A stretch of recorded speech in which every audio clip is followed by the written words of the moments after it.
24 বছর আগে 2002 বিশ্বকাপের প্রথম ম্যাচেও মুখোমুখি হয়েছিল ফ্রান্স সেনেগাল। ফ্রান্স তখন বিশ্বকাপের ডিফেন্ডিং চ্যাম্পিয়ন, ইউরো চ্যাম্পিয়ন। সেনেগালে তাদের সঙ্গে পেরে ওঠার কোনো কারণই ছিল না। অথচ আমার এক বড় ভাই ইউনিভার্সিটির ইভান ভাই, তিনি আমার সঙ্গে বাজি লাগলেন যে সেনেগাল এই ম্যাচে ফ্রান্সকে হারিয়ে দেবে। 500 টাকা বাজি। বলাই বাহুল্য, এল হাজি দিউফের গোলে সেনেগাল ঠিকই ম্যাচটা জিতে যায়। আমি বাজিটা হেরে যাই, যদিও সেই টাকাটা তাকে আর দেইনি।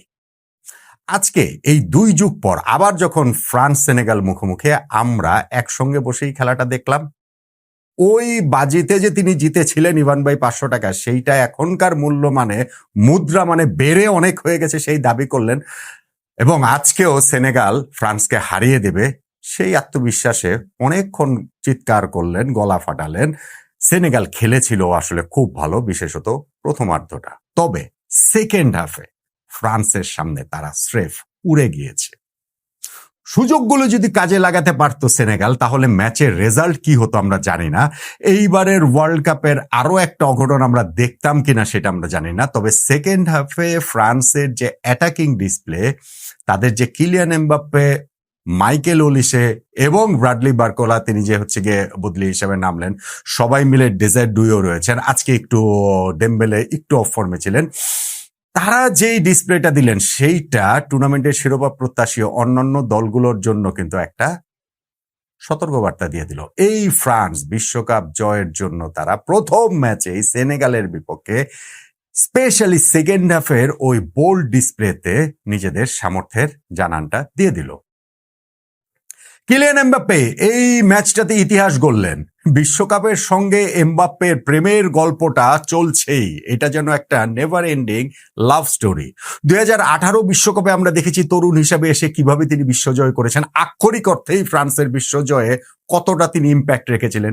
2022 বিশ্বকাপের সর্বস্ব দিয়ে চেষ্টা করেও পারেননি একটুর জন্য লিওনেল মেসির আর্জেন্টিনার কাছে ফাইনালে হেরে গেছেন, যেই ফাইনালটাতে তিনি হ্যাট্রিক পর্যন্ত করেছিলেন, টুর্নামেন্টে সর্বোচ্চ গোলদাতার গোল্ডেন বুটও জিতেছিলেন। আর এইবার যখন এই ম্যাচটা শুরু করলেন, তখন প্রথম ম্যাচটাতেই এই বিশ্বকাপে 2টো গোল তিনি করে ফেললেন। তাতে হলো কি, বিশ্বকাপে কিলিয়ান এমবাপ্পের গোল ছিল 12টা।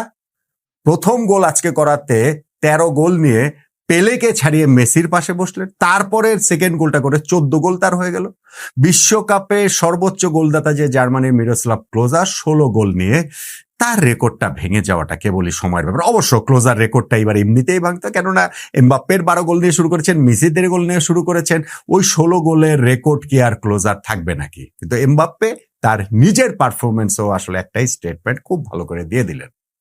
ক্লাব দল রিয়াল মাদ্রিদের হয়ে এই সিজনটা নাকি এমবাপ্পের ভালো কাটেনি। মানে ঠিক আছে, রিয়াল মাদ্রিদ শিরোপা জেতেনি, কিন্তু ভাই এমবাপ্পে 44 ম্যাচে 42টা গোল করেছেন। খারাপটা কি কেটেছে? এবং বিশ্বকাপের প্রথম ম্যাচেও তিনি সেকেন্ড হাফটাতে যে ব্রিলিয়ান্ট 2টা গোল করলেন, সঙ্গে বার্কোলার গোল, ওইখানটাতে ফ্রান্স 3টা গোল পেয়ে যায়। ওই সেনেগালও 1টা গোল শোধ দিয়েছে, 3-1 গোলে ফ্রান্স ম্যাচটা জিতে গিয়েছে। কিন্তু যেটা আমি বলছিলাম, সেনেগাল যদি তাদের চান্সগুলো কাজে লাগাতে পারতো, তাদের যদি ভাগ্যটা একটু পক্ষে থাকতো, একটু যদি সহায়তা করত, প্রথম হাফে অন্তত পক্ষে তাদের 2 গোলে এগিয়ে যাওয়া উচিত ছিল।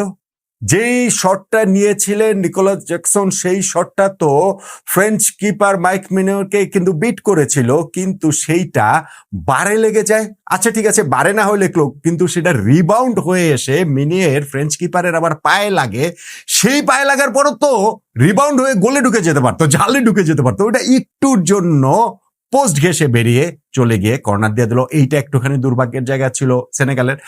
আর একেবারে ফার্স্ট হাফের লাস্ট মোমেন্টটাতে যেই ওপেন বারের মধ্যে, একেবারে ওপেন গোল পোস্টের মধ্যে যেই সুযোগটা ওইখানে সেনেগাল মিস করলো, ওইটা আসলে অমার্জনীয়। এবং এইরকম সুযোগ যদি আসলে মিস করে ফ্রান্সের মতো দলের বিপক্ষে, কোনো না কোনো পর্যায়ে গিয়ে কিন্তু এইটার খেসারত দিতে হয়।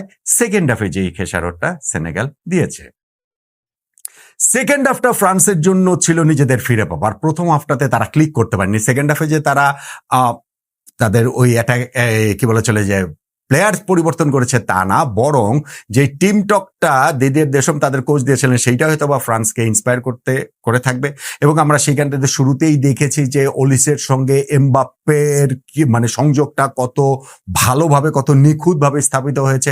ওলিসে একটা শট নিয়েছিলেন, ব্রিলিয়ান্ট শট, সেটা গোল হওয়া উচিত ছিল লেফট সাইড থেকে, কিন্তু সেটা ঠেকিয়ে দিলেন মেন্ডি, সেনেগালের কিপার। ঠিক একই রকম ভাবে ওলিসের একটা পাস থেকে এমবাপ্পেও কিন্তু পেইসে ভিতরে ঢুকে পড়েছিলেন এবং তিনিও যে শটটা নিয়েছিলেন সেইটাও সেনেগালের কিপার ঠেকালেন। একটা পেনাল্টি হলেও হতে পারতো অবস্থা তৈরি হয়েছিল, রেফারি অবশ্য পেনাল্টি দেননি, কিন্তু ভিআরে তাকে ওই দেখার জন্য আমন্ত্রণ জানানো হয় এবং সেইখানটাতে সাদিও মানে যে চ্যালেঞ্জটা করেছিলেন কিলিয়ান এমবাপ্পেকে, সেইটা রেফারি ফাইনালি গিয়ে আর পেনাল্টিটা দেননি। কিন্তু আমার কাছে মনে হয়েছে যে ধরেন 50-50 কিংবা ধরেন 51-49 আমার কাছে আসলে পেনাল্টির মতোই মনে হয়েছিল। রেফারি এই ডিসিশনটা দিয়েছেন যে ফাইনালে গিয়ে ওইটা পেনাল্টি হয়নি। কিন্তু ফ্রান্স সেকেন্ড হাফের শুরু থেকেই তারা বুঝিয়ে দিচ্ছিল যে গোলটা তারা পাওয়ার জন্য কতটা মরিয়া, এবং সেই গোলটা তারা পেয়ে যায় ব্রিলিয়ান্ট একটা টিম মুভে। ওই গোলটা তারা পেয়ে গিয়েছে এবং সেইখানটাতে গোলটাতে যেই পাসটা ধরেছিলেন ওইখানে মাইকেল ওলিসে, তিনি বলটা নিয়ে নিজেদের হাফের মানে ওই সেনেগালের হাফের ওই জায়গাটাতে জুলস কুন্ডের সঙ্গে একটা 1-2 করলেন। 1-2 করার পর সেনেগালের পুরো ডিফেন্স ছেড়ে একটা থ্রু বল দিলেন এবং সেই অ্যান্টিসিপেশনটা রানটাও ছিল খুবই পারফেক্ট কিলিয়ান এমবাপ্পের, এবং ফার্স্ট টাইম যে শটটা তিনি মাঠে ঘেঁষা করলেন সেটা অ্যাক্রস গিয়ে সেনেগালের কিপারকে বিট করে জালে চলে যায়। লিডটা পেয়ে গেল ফ্রান্স। অবশ্য তারপর মুহূর্তেই সেনেগাল সমতা ফিরিয়েছে বলে তারা ভেবেছিল এইবার একটা দারুণ বুলেট গতির শটে বলটা জালে জড়িয়ে দিয়েছিলেন জ্যাকসন, তবে দেখা গেছে যে তিনি অফসাইড, ফলে ওইটা আর হয়নি। ফ্রান্স এরপরে সেকেন্ড গোলটা পেয়ে যায় ডেম্বেলের পরিবর্তে যখন বারকোলাকে নামানো হয়, এবং বারকোলা তিনি এই ম্যাচটাতে নেমেই একটা ইমিডিয়েট ইম্প্যাক্টটা তিনি রাখেন। এবং এইবারও ফ্রান্সের হচ্ছে গিয়ে থ্রু বলটা আরো একটা খুব ভালো থ্রু বল র্যাবিও যেটা দিয়েছেন, এবং আরো একটা খুব ভালো রান বারকোলার, এবং তিনি হচ্ছে গিয়ে সেনেগালের কিপারের সামনে গিয়ে একটা ডিং করেছেন, তার উপর দিয়ে দিয়েছেন, যেটা আসলে ইনফ্যাক্ট যদি আগে এমবাপ্পে করতেন তাহলে হয়তো বা তিনি গোল আরো একটা আগেই তিনি পেয়ে যেতেন। যাক, ওই ডিংকে বারকোলা গোলটা পেয়ে গেলেন, ফ্রান্স একটুখানি স্বস্তির নিঃশ্বাস ফেলার সুযোগ পেল। অবশ্য ওই জায়গাটাতে সেনেগাল একটা গোল ফিরিয়ে দিয়ে একটুখানি অস্বস্তি ফিরিয়ে এনেছিল বটে। এমবাপ্পে তখন একটা ব্রিলিয়ান্ট আর একটা গোল করলেন, যেইটা প্রায় মনে করেন 25 গজ 30 গজ দূর থেকে নেয়া একটা বুলেট গতির মাপা শটটাতে সেনেগাল কিপারকে বিট করে তিনি বিশ্বকাপে নিজের 14তম গোল তো করলেনই, একই সঙ্গে ফ্রান্সের ফুটবল ইতিহাসে সর্বকালের সর্বোচ্চ গোলদাতাও। এই 2 গোল করার মাধ্যমে তিনি হয়ে গেলেন অলিভিয়ার জিরুকে ছাড়িয়ে গিয়ে। তাহলে ফ্রান্সের এই যে গ্রুপটা, তারা কিন্তু বেশ কঠিন গ্রুপে পড়েছে, তাদের কিন্তু ওই পাথওয়েটাও বেশ কঠিন। এইখানটাতে সেনেগাল রয়েছে, এই গ্রুপটাতে নরওয়েও রয়েছে, ইরাক রয়েছে। আচ্ছা ঠিক আছে, ওইটাকে না আমি একটু সহজ ধরলাম, কিন্তু সেনেগালের সঙ্গে যদি কোনো অঘটনের শিকার হয়ে যেত ফ্রান্স, তাহলে কিন্তু তাদের পথ চলাটা কঠিন হয়ে যাবার আশঙ্কা ছিল।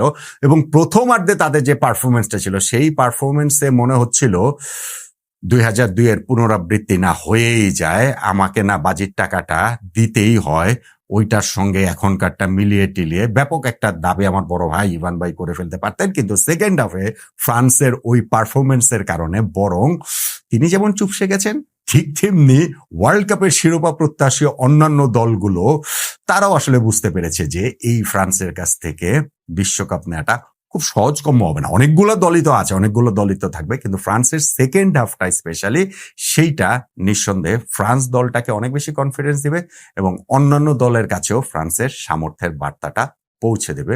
আর কিলিয়ান এমবাপ্পে বিশ্বকাপের সঙ্গে তার ওই নেভার এন্ডিং লাভ স্টোরি যে চলছে, সেটাও অন্য দলগুলোর জন্য ভয়ের কারণ বই কি।